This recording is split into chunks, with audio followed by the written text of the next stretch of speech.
قرآن مجید میں اللہ تعالیٰ نے اپنی عبادت کے ساتھ ہی والدین کے ساتھ نیکی کرنے کا حکم ارشاد فرمایا ہے۔ کئی جگہوں پہ قرآن مجید میں ارشاد فرمایا، سورہ بقرہ میں پہلے پارے میں فرمایا اللہ کے علاوہ کسی کی عبادت نہ کرو اور اپنے والدین کے ساتھ احسان کرو۔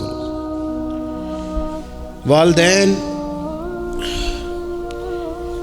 انسان کے لیے کتنا بڑا درجہ رکھتے ہیں، کیا ان کے ساتھ تعلق رکھنا، ان کی خدمت کرنا، ان کے ساتھ اچھے طریقے سے پیش آنا یہ ایک معاشرتی ضرورت ہے؟ کیا یہ ایک خاندانی تقاضا ہے یا اچھے اخلاق والے ہونے کی علامت ہے؟ نہیں، بلکہ یہ ایک دینی، روحانی اور ایمانی ضرورت ہے۔ کیوں کہ نبی اکرم نور مجسم صلی اللہ تعالیٰ علیہ وسلم سے جب پوچھا گیا تھا کہ یا رسول اللہ صلی اللہ تعالیٰ علیہ وسلم، ماں باپ کیا ہیں، ماں باپ کے بارے میں کچھ فرمائیے، تو حضور نے فرمایا تمہاری جنت بھی ہیں اور تمہارے لیے دوزخ بھی ہیں۔ اگر تم ان کے حقوق اچھے طریقے سے ادا کرنے میں کامیاب ہو جاتے ہو، اگر تم ان کے ساتھ اخلاق عالیہ کا رویہ رکھنے میں کامیاب ہو جاتے ہو، اگر تم ان کے ساتھ محبت کا سلوک کرتے ہو، ان کو خوش کرنے میں کامیاب ہو جاتے ہو، شریعت اسلامیہ نے جو ان کے حقوق متعین کیے اگر وہ تم ادا کر لیتے ہو تو تمہارے لیے جنت ہے، اور اگر تم ان حقوق کو ادا کرنے میں ناکام رہتے ہو تو پھر تمہارے لیے دوزخ ہے۔ تو یہ ایک دینی، روحانی، ایمانی ضرورت ہے، اس کا ہمیں احساس ہونا چاہیے۔ ظاہر ہے ہم انسان ہیں اور والدین بھی انسان ہیں، ایسا نہیں ہو سکتا کہ ان کا رویہ ہمیشہ ہی ٹھیک ہو۔ یہ کیسے ممکن ہے کہ وہ کبھی خطا نہ کرے؟ یہ کیسے ہو سکتا ہے کہ کبھی ان کے رویے میں ترش روئی نہ آئے، وہ کبھی تلخ نہ بولیں؟ یہ بھی بہت ساری جگہوں پہ دیکھا گیا ہے، اور یہ 100% حقیقت ہے کہ بعض مقامات پر والدین انصاف بھی نہیں کر پاتے۔ لیکن ایک مسلمان بیٹے کو کیا حکم دیا گیا ہے، اور اس سے شریعت نے یہ مطالبہ کیا ہے کہ والدین کا جو معاملہ ہے، ان کا جو رویہ ہے، اس کے لیے وہ رب کی بارگاہ میں جواب دہ ہیں۔ ساری عدالتیں دنیا میں تو نہیں نہ لگنی، ایک عدالت صبح قیامت بھی تو قائم ہوگی۔ اگر وہ کہیں کسی مقام پر، کہیں جگہ پر وہ کسی غلطی کا شکار ہیں تو اند اللہ جواب دیں گے، ہم کیا کریں؟ تو حضور علیہ الصلوۃ والسلام نے فرمایا اگر تمہارے ماں باپ تم پر ظلم بھی کریں تو تم نے پھر بھی نیکی کرنی ہے۔ تمہارے رویے سے خیر ہی پھوٹنی چاہیے، تمہارے لب و لہجے سے ان کے لیے ہمیشہ خوبصورت رائے کا اظہار ہی ہونا چاہیے، تمہارے بازو ان کے لیے ہمیشہ کھلے رہنے چاہیے، اور تمہیں ان کے معاملے میں ہمیشہ اپنے رب کو جواب دینے کا تصور قائم رکھنا چاہیے، تمہارے اندر کہیں کمزوری نہ آئے۔ میں بڑی دیر سے اپنے دوستوں کی توجہ اس بات کی طرف مبذول کرا رہا ہوں کہ انسان کے ساتھ ہی ساری چیزیں رہتی ہیں، بیماریاں بھی، پریشانیاں بھی، کاروبار کا اتار چڑھاؤ بھی۔ انسان کے ساتھ دوستوں کی کبھی وفاداری، کبھی بے وفائی، کبھی بچوں کے مسائل، کبھی دیگر رشتہ داروں کے مسائل۔ اسے حکم یہ دیا گیا ہے، اسے سمجھایا یہ گیا ہے کہ وہ کسی ایک چیز میں الجھ کر باقی چیزوں کو بھولنا نہ شروع کر دے، کسی ایک پریشانی، ایک آزمائش کی وجہ سے اپنی زندگی کے سارے معاملات کو داؤ پہ لگانا نہ شروع کر دے، بلکہ وہ اپنے دل کو، اپنے سینے کو، اپنی طبیعت کو کشادہ رکھے۔ یہی معاملہ ماں باپ کے تعلق سے ہوتا ہے۔ ہم نہ ذرا دیگر کاموں میں بعض اوقات اس طرح کا الجھتے ہیں کہ اپنی اس اہم ذمہ داری سے ہم نظریں ہٹا لیتے ہیں۔ میرے نبی اکرم صلی اللہ تعالیٰ علیہ وسلم سے ایک شخص نے یہ عرض کیا تھا کہ یا رسول اللہ صلی اللہ تعالیٰ علیہ وسلم، میں نے نہ تیز دھوپ میں جلتی اور تپتی ہوئی زمین پر کئی میل کا سفر اپنی ماں کو اٹھا کے اس طرح کیا ہے کہ میرے پیروں میں جوتے نہیں تھے۔ اس پوری بات کو پھر سے آپ سمجھے بھلا میں نے کیا کہا۔ یعنی گرم زمین پر گرمیوں میں چلنا ایک انتہائی مشکل کام ہے، اور پھر گرمی اگر عرب شریف کی ہو اور صحرائی علاقہ ہو، اور پھر آپ نے ایک شخص کو بھی کندھوں پر اٹھایا ہوا ہو۔ یا رسول اللہ صلی اللہ تعالیٰ علیہ وسلم، گرم موسم میں گرم ریت پر ننگے پاؤں ماں کو اٹھا کر میں نے میلوں کا سفر کیا۔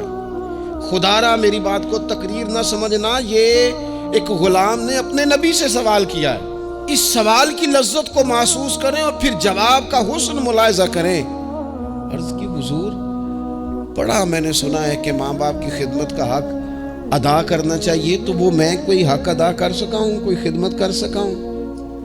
اس نے کہا میں نے میلوں ننگے پاؤں تپتی زمین پر صحرا میں سفر کیا ہے۔ تو محبوب کریم نے بھی اسے سبق یاد کرایا۔ اس نے اپنی طرف سے خدمت بتائی تھی تو حضور نے ماں کی شفقت بتائی۔ فرمایا جب تو پیدا ہوا تھا تو تیری ماں کو درد کے جھٹکے آئے تھے، وہ جو جھٹکے آئے تھے نا، ان جھٹکوں میں سے اب ایک جھٹکے کا بھی تو حق ادا نہیں کر سکا۔ وہ جو درد کے جھٹکے تھے، وہ جو تکلیف تھی، کتنی مائیں دوران زچ کی دنیا سے چلی جاتی ہیں۔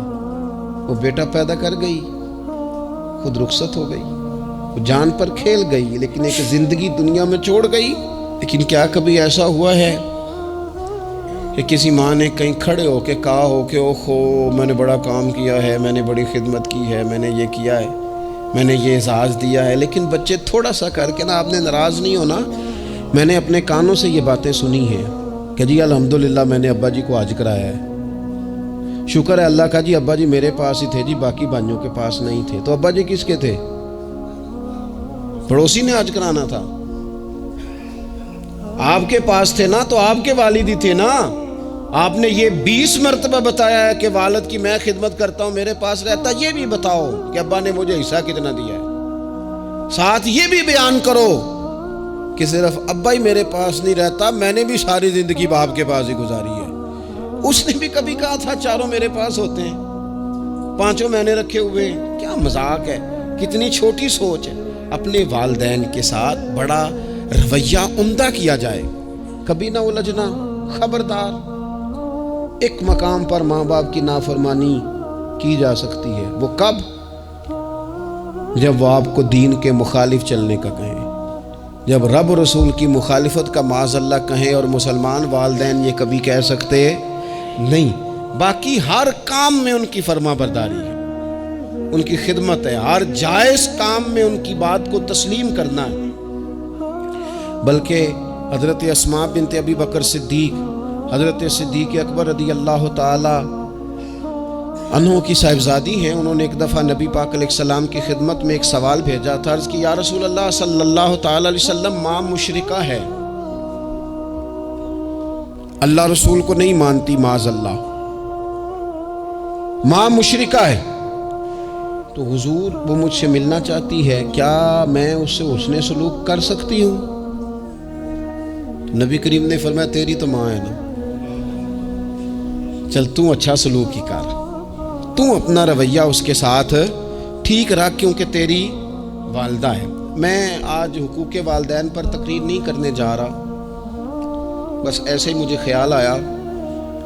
میں ایک دوست نے ایک سوال پوچھا ہے، مجھے اچھا لگا ان کا بات پوچھنا۔ انہوں نے یہ پوچھا ہے کہ اگر کسی شخص کے والدین دنیا سے چلے جائیں اور جانے کے بعد اسے احساس ہو کہ مجھ سے بڑی غلطیاں ہو گئیں، اسے احساس ہو کہ بڑی کوتاہیاں ہو گئیں، بڑی جگہوں پہ میں بھول گیا۔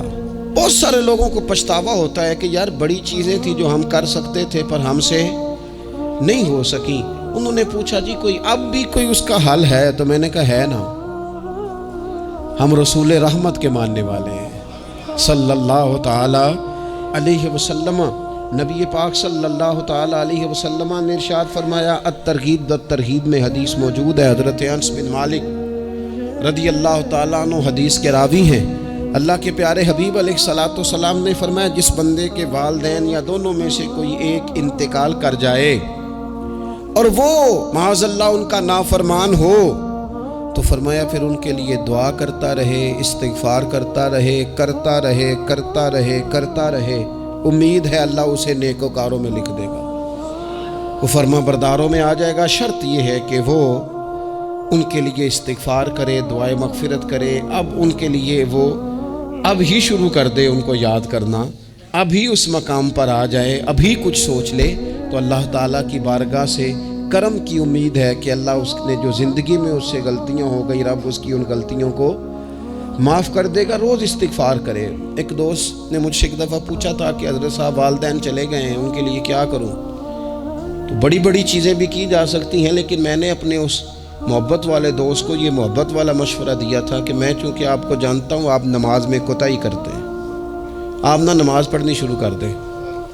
وہ کہنے لگے جی وہ تو میں پڑھوں گا، والدین کے لیے کیا کروں؟ میں نے کہا نماز پڑھیں، ہر نماز کی آخری رکعت میں کہو گے نا ربنا اغفر لی ولی کہو گے نا ہر نماز میں، تو کتنا بڑا اجر ملے گا آپ کے والدین کو۔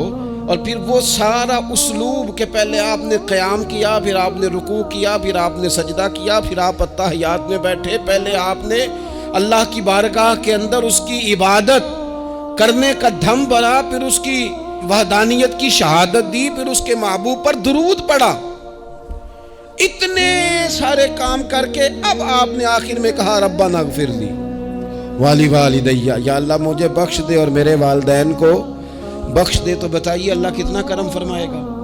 تو اپنے والدین کے لیے ان کے جانے کے بعد بہت ساری چیزیں ہیں، کفن دفن کا بندوبست کیا جائے، جنازے کا اہتمام کیا جائے، لیکن کچھ چیزوں کو نبی پاک علیہ السلام نے ذرا توجہ سے ہمیں سمجھایا ہے اور ہماری بار بار توجہ دلائی ہے۔ ایک شخص نے عرض کیا تھا یا رسول اللہ صلی اللہ تعالیٰ علیہ وآلہ وسلم کہ میرے والدین دنیا سے چلے گئے ہیں، تو کیا اب بھی میں ان کے ساتھ کوئی بھلائی کر سکتا ہوں؟ اچھا پہلے میں آپ سے ایک بات عرض کروں،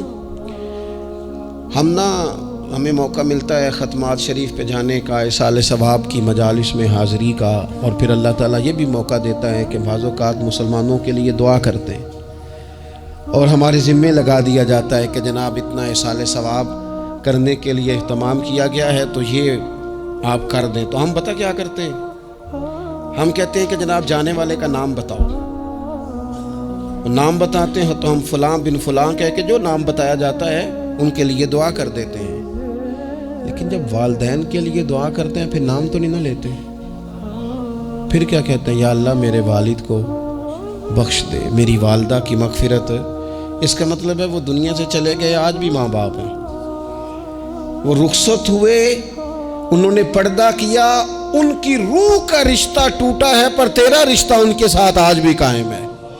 تیرا تعلق ان سے ٹوٹ سکتا، وہ تیرا تعلق، میں نے ایک دفعہ پہلے بھی کہا تھا، میرا بیٹا شاید قد میں مجھ سے تھوڑا اونچا ہو گیا ہو، اور اللہ تعالیٰ نے مجھے بڑے محبت والے سنگی دیے، میں نے اپنی حیثیت اہمیت سے بڑھ کر دنیا میں محبت پائی، لیکن میں نے اپنی زندگی میں سب سے زیادہ اپنے والد کی کمی محسوس کی، نے بڑی محسوس کی۔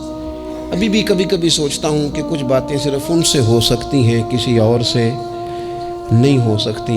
کبھی کبھی محسوس ہوتا ہے کہ ان کے دامن کے اندر ٹھنڈ کے موقع پر نگ ملتا تھا اور گرمی کے موقع پر ٹھنڈی ہوا آتی تھی۔ یہ خاص انہی لوگوں کا وطیرہ، یہ انہی کا خاصہ ہے، پتہ نہیں اللہ نے کس طرح ان لوگوں کو بنایا ہے اور کس طرح کا یہ رشتہ بنایا۔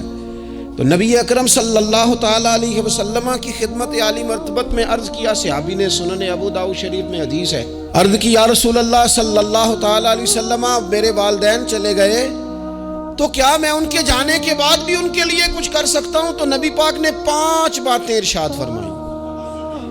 فرمایا ہاں، ایک تو ان کے لیے دعا مانگا کر، دوسرا اللہ کے محبوب نے فرمایا ان کے لیے استغفار کیا کر، تیسرا رسول کریم علیہ السلام نے فرمایا اگر انہوں نے کسی سے کوئی وعدہ کیا تھا تو اسے پورا کر دے، اگر تجھ سے ہو سکے، اور رسول کریم علیہ السلام نے فرمایا اگر ہو سکے تو ان کی طرف سے صلہ رحمی بھی کر، یعنی ان کے رشتہ داروں سے اچھا سلوک کر، اپنے چچاؤں کے ساتھ تو نیکی کر، اور اگر تیری والدہ کی طرف سے تو نیکی کرنا چاہے تو اپنے ماموں کے ساتھ، خالاؤں کے ساتھ تو اچھا سلوک کر، اور پھر 5ویں نمبر پر محبوب نے فرمایا اپنے والد کے دوستوں کی تعظیم کر، ان کے لیے تیرے دل میں اچھے جذبات ہوں، تو اکرام کر دوستوں کا۔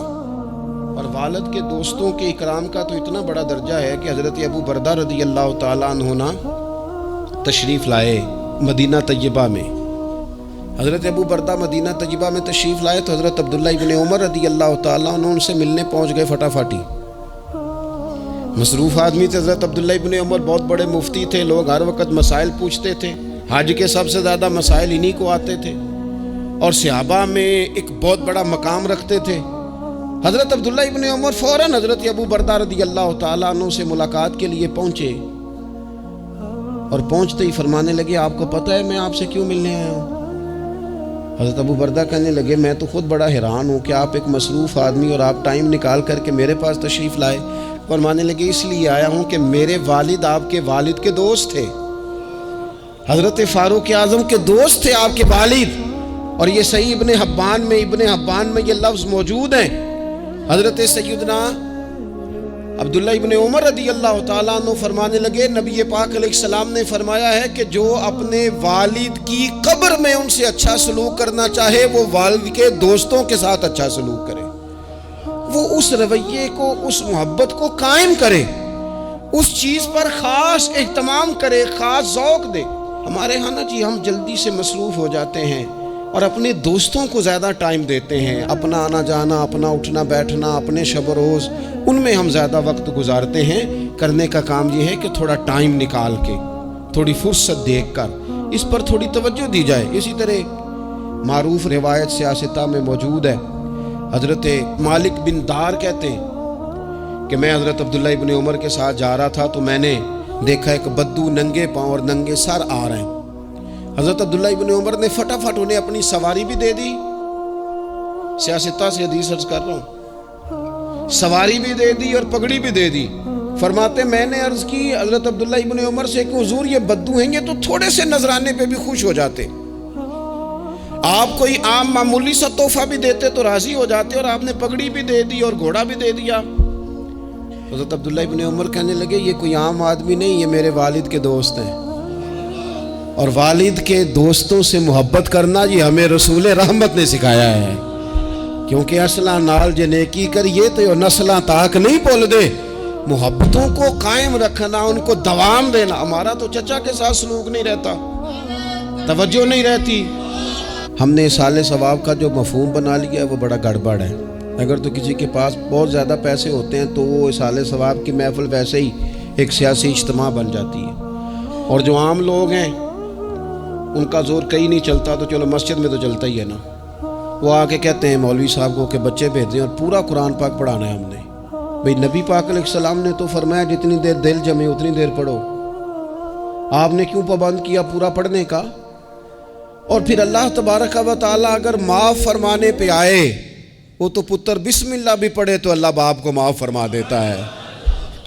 شرط یہ ہے کہ خلوص ہو، وہاں تو معیار دیکھا جاتا ہے، مقدار تھوڑی دیکھی جائے گی۔ تو اصالِ ثواب تو یہ ہے کہ آپ ضرورت دیکھیں کس چیز کی ہے۔ ہمارے ہاں منوں کے حساب سے کھانے پک جاتے ہیں، بڑی بڑی لمبی دعوتیں ہوتی ہیں، بڑا کچھ ہوتا ہے، لیکن جو ضرورت ہوتی ہے، ضرورت کو ہم نہیں دیکھتے۔ اگر آپ کوئی اور کام ضرورت کا کرا دیں نا، کروڑوں روپیہ آپ نے لگا دیا ختمات پہ اور فلاں پہ، اور جس قبرستان میں آپ نے والد کو دفن کیا اس میں تو غریبوں کے لیے مزید جگہ ہی نہیں دفن کرنے کی، تو یہ اچھا اصالِ ثواب نہیں تھا کہ قبرستان کی جگہ بڑھائی جاتی، یہ اچھا اصالِ ثواب نہیں تھا کہ مسجد کا ماحول دیکھا جاتا، علاقے کے غرباء پر نظر کی جاتی، وہ لوگ جو بیچارے قرض کے نیچے آ کے پوری طرح دب گئے ہیں، نفسیاتی مریض ہو گئے، ان غریبوں کو دیکھا جاتا، یہ اصالِ ثواب نہیں تھا۔ آپ دیکھیے حضرت سعد رضی اللہ تعالیٰ عنہ نے حضور کی بارگاہ میں عرض کی یا رسول اللہ صلی اللہ تعالیٰ علیہ وآلہ وسلم، میری ماں ایک غلام آزاد کرنا چاہتی تھی، اگر میں ان کی طرف سے وہ غلام آزاد کر دوں، موطا امام مالک میں روایت موجود ہے، اب غلام آزاد جب آپ کر دیتے تھے نا، آج کل تو غلام بکتے نہیں، لیکن ایک قسم غلامی کی آج بھی ہے، بتا دوں آپ کو، وہ جو بندہ ایڈوانس نہیں لے لیتا بیچارہ 4 لاکھ روپیہ، پھر اس کو تنخواہ بھی پوری نہیں ملتی، پھر اس کی جان بھی نہیں چھوٹتی، وہ کہیں اور جا بھی نہیں سکتا۔ بھئی آپ ایڈوانس دیں گے کسی کو، اس کو خرید تو نہیں نہ لیں گے، اس کی مجبوری تو نہیں نہ خریدیں گے، اللہ کو ناراض تو نہیں نہ کر لیں گے۔ آپ ایڈوانس دیں لیکن پھر اسے تنخواہ بھی تو اتنی دیں جتنی معاشرے میں روٹین سے ہوتی ہے۔ یا رسول اللہ اگر میں غلام آزاد کر دوں اپنی ماں کی طرف سے، چل تو بھی کسی کو ایڈوانس معاف کر دے ماں باپ کی طرف سے، چل تو بھی کسی کو چھوڑ دے قرضہ ماں باپ کی طرف سے چھوڑ دے، کچھ نہیں ہوتا۔ رسول کریم علیہ السلام کی بارگاہ میں عرض کی حضرت سعد نے، یا رسول اللہ صلی اللہ تعالی علیہ وسلم اگر میں اماں کی طرف سے غلام آزاد کروں تو ماں کو ثواب ملے گا؟ حضور نے فرمایا کرنا، ملے گا نا تیری ماں کو ثواب، کرنا، تم یہ سال ثواب، یہ والا سال ثواب کرنا۔ حضرت سعد رضی اللہ تعالیٰ عنہ نے ایک مقام پر یہ بھی عرض کیا تھا، ابو داؤد شریف میں موجود ہے کہ یا رسول اللہ صلی اللہ تعالیٰ علیہ وسلم میری ماں کا انتقال ہو گیا، ان کی طرف سے کچھ کرنا چاہتا ہوں، کیا کروں؟ میں آپ سے عرض کرتا ہوں نا، تنقید کرنا تو آسان کام ہے، تو بنائے نا کسی مدرسے میں کمرہ جہاں طالب علم پڑھیں، والدین کی طرف سے بنائیں، جا کے دیکھو نا۔ یہ بات کرنا تو آسان ہے کہ ہسپتالوں میں ایک بیڈ پہ 4 لوگ پڑے ہیں، تو آپ اپنے والد صاحب کی طرف سے ہسپتال میں 2 کمرے بنوا دینا، آپ کو 20 بیڈ پہنچا دینا۔ آپ جا کے بات کریں کسی ٹرسٹ والے سے اور کسی سرکاری ہاسپٹل والے سے کہ لائنوں میں لگے ہوئے ہیں لوگ، ہارٹ کا پیشنٹ جو بیچارہ قریب ہو جاتا ہے موت کے اور اس کا ٹیسٹ ہی نہیں ہو پاتا، مشینیں نہیں چلتی، تو آگے بڑھے نا۔ کیا یہ کام نہیں ہے دور بیٹھ کر تنقید کر دینا اور تھوڑی دیر تبصروں کا مزہ لے کے چپ کر دینا؟ یہ تو کوئی بھی کر لے گا، لیکن عملی اقدام کس نے کرنا ہے؟ حضرت سعد نے عرض کی حضور اماں چلی گئی ہے، ان کے لیے کیا کروں؟ تو شارحین حدیث کہتے ہیں شاید میٹھے پانی کے کنووں کی بعض جگہوں پہ کمی تھی، کریم نے فرمایا پانی کا احصال ثواب کر۔ حضرت سعد نے اماں کی طرف سے پورا کنواں کھدوایا اور حضور نے نام رکھا، فرمایا یہ سعد کی ماں کے نام کا کنواں ہے، تو کر دیں اماں جی کے نام پر کوئی خیر کا کام۔ اگر اور کچھ نہ ہو سکے تو اگر گلی ہم نے تنگ کر دیا نا تو ابا جی کی طرف سے وہ کشادہ کر دیں، اس کا بھی ثواب ہوگا انشاءاللہ۔ 4 فٹ جگہ چھوڑ دیں تاکہ لوگوں کو آنے جانے میں آسانی ہو۔ جہاں جہاں آپ لوگوں کے لیے خیر کریں گے اس پہ اللہ اجر عطا کرے، تو احصال ثواب کی یہ والی صورتیں بھی اختیار کریں۔ پھر ٹائم نکال کر والدین کی قبر پر جائیں اور وہاں حاضری دیں۔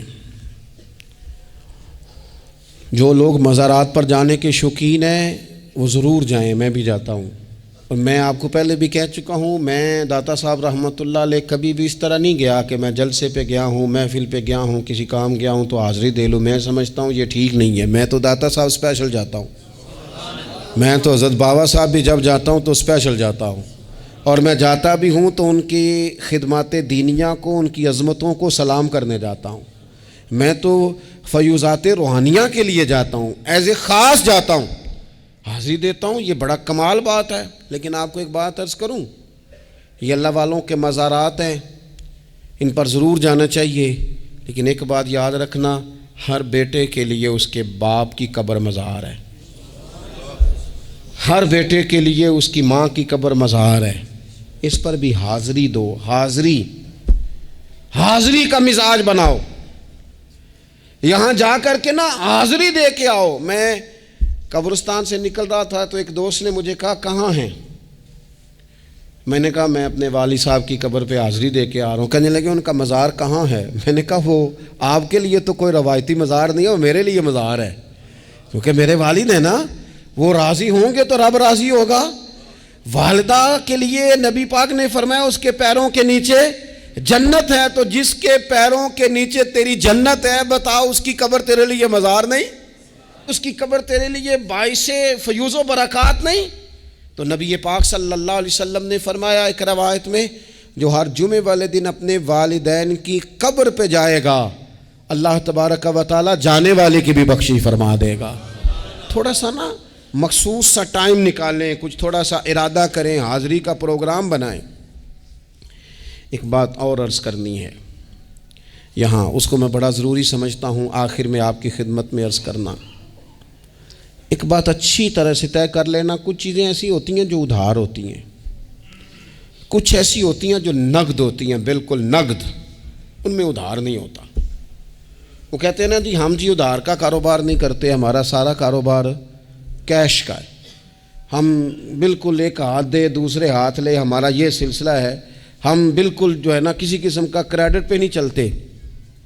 میں آپ سے عرض کروں، نبی پاک علیہ السلام نے فرمایا کسی جرم کی سزا اللہ تعالیٰ دنیا میں نہیں دیتا اتنی جلدی، بہت ساری سزائیں رب نے روک دی ہیں، قیامت کو دی جائیں گی۔ اللہ تعالیٰ سب سزاؤں سے ہی ہمیں محفوظ فرمائے، لیکن فرمایا والدین کی نافرمانی ایسا جرم ہے جس کی دنیا میں بھی سزا ملتی ہے، دنیا میں یہ طے ہے۔ حضور علیہ الصلوۃ والسلام نے کبھی کسی شخص کے لیے دعائے ضرر نہیں کی، حضور نے تو کبھی یہ بھی نہیں کہا، جو پتھر مار رہے تھے کہ یہ تباہ ہو جائیں، برباد ہو جائیں، ان کی ناک خاک آلود ہو جائے، لیکن سیڑھیاں چڑھتے ہوئے جو مشہور حدیث ہے، محبوب نے آمین کہا، اور پھر حضرت جبریل نے جب 3 لوگ بتائے تو ان میں ایک بندہ وہ تھا، حضرت جبریل امین عرض کرنے لگے یا رسول اللہ صلی اللہ تعالیٰ علیہ وسلم، جس نے اپنے ماں باپ دونوں یا کسی ایک کو بڑھاپے میں پایا اور پھر ان کی خدمت کر کے جنت حاصل نہ کر سکا، اس کی ناک خاک آلود ہو جائے، تو حضور فرماتے ہیں میں نے بھی کہا آمین، ہو جائے، اسے ہو ہی جانا چاہیے، یہ شخص اس طرح کا ہے کہ اسے خاک آلود ہو ہی جانا چاہیے۔ کبھی بھی زندگی میں اپنے والدین، کیا ہمیں دعا سکھائی قرآن پاک نے، کہا وَقُلْ رَبِّ ارْحَمْهُمَا كَمَا رَبَّيَانِي صَغِيرًا، آپ کہیے، آپ یہ دعا کیجئے کہ اے میرے پروردگار ان دونوں پر رحم فرما جنہوں نے بچپن میں مجھے پالا، ان دونوں پر رحم فرما۔ اپنے والدین کے لیے اپنے تھوڑے سے دل کو بڑا کریں، کچھ چیزیں اپنی زندگی میں طے کریں، کچھ معاملات اپنی زندگی میں۔ ہمارے ایک استاد تھے گجرانوالہ میں، نام لیتا ہوں، حضرت مفتی عبداللطیف صاحب رحمۃ اللہ علیہ، یہ حضرت محدث اعظم کے شاگرد ہیں، اور اعلیٰ حضرت کے بڑے صاحبزادے حضرت حجت الاسلام مولانا حامد رضا خان صاحب رحمۃ اللہ علیہ کے یہ شاید واحد مرید تھے ہمارے شہر میں، مفتی عبداللطیف صاحب قادری حامدی۔ گجرانوالہ میں شاید کوئی شخص ہو جس نے گجرانوالہ میں پڑھا ہو تو وہ حضرت کا شاگرد یا شاگرد کا شاگرد، یہ ان کی زندگی تھی۔ ان کی والدہ کی بڑی لمبی عمر ہوئی تو ان کے بعض کلاس فیلو نا استاد صاحب کہتے ہیں مجھے مذاق کرتے ہیں، وہ کہتے ہیں رات کو محفل پہ آنا ہے تو استاد جی کہتے ہیں میں امی سے پوچھ کے بتاؤں گا، تو کہتے ہیں آپ کیا بات کرتے ہیں، اتنی آپ کی عمر ہو گئی، بچے آپ کے بڑے ہیں، پوتے آپ کے، پوتیاں نوازے، اور ابھی بھی امی سے۔ فرماتے اماں بوڑھی ہیں، ضعیفہ ہیں، میں نہیں نہ ہوتا تو پریشان ہو جاتی ہیں، دیر سے آتا ہوں تو سو نہیں پاتی، امی سے پوچھ کر بتاؤں گا۔ او دوستو، یہ لوگ شاید آج اسی لیے ان کے مزارات سے خوشبو زیادہ آتی ہے، شاید اسی لیے لوگ ان کا نام ممبروں پہ لیتے ہیں، جمعوں میں تذکرے کرتے ہیں، شاید اسی لیے ان کے لیے دعائیں زیادہ ہوتی ہیں، شاید اسی لیے ان کی اسناد زیادہ چلتی ہیں۔ کیا میرے رسول کریم نے فرمایا، حضور نے فرمایا صحابہ اگر میری والدہ موجود ہوتی نا اور میں تمہیں نماز پڑھانے آتا اور میں سورہ فاتحہ پڑھ لیتا اور میری ماں پردہ سرکا کے کہتی بیٹا ذرا میری بات سننا، تو فرمایا اللہ کی قسم نماز توڑ کے اپنی اماں کی بات سن کے آتا۔ آپ میری بات کو سمجھیں، اس مفہوم کو اپنی زندگی میں پیدا کریں، اور بالخصوص والدین رخصت ہو جائیں تو پھر تو زیادہ حق بنتا ہے کہ ہم تھوڑا اور زیادہ محتاط ہو جائیں۔ عرض یہ کرنا چاہتا تھا کہ جتنا ذکر آپ کے بچے آپ کے منہ سے اپنے والدین کا سنیں گے اتنا ہی وہ کل آپ کا کریں گے، جتنا وہ آپ کے ساتھ آپ کے والدین کی قبروں پہ جائیں گے اتنا ہی کل کو وہ آپ کی قبر پہ جائیں گے، جتنا وہ آپ کو دیکھیں گے اپنے والدین کے لیے سال ثواب کرتا اتنا ہی وہ آپ کے لیے کریں گے۔ یہ جو ہم کہتے ہیں نا بچے بعد میں دے دیں گے، پتر اتنے پیسے دے دینا میرے والوں، کوئی نہیں دینے انہوں نے، اس لیے کہ انہوں نے آپ کو اپنے والدین کی طرف سے کوئی صدقہ کرتے نہیں دیکھا تو وہ آپ کی طرف سے کیوں کریں گے جی؟ یہ تو رواج ہے جو آپ نے ڈالنا ہے تو یہ گھر میں ڈل جانا ہے۔ اللہ تبارک و تعالیٰ کی بارگاہ میں دعا کرتا ہوں اللہ ہمیں سمجھ نصیب کرے۔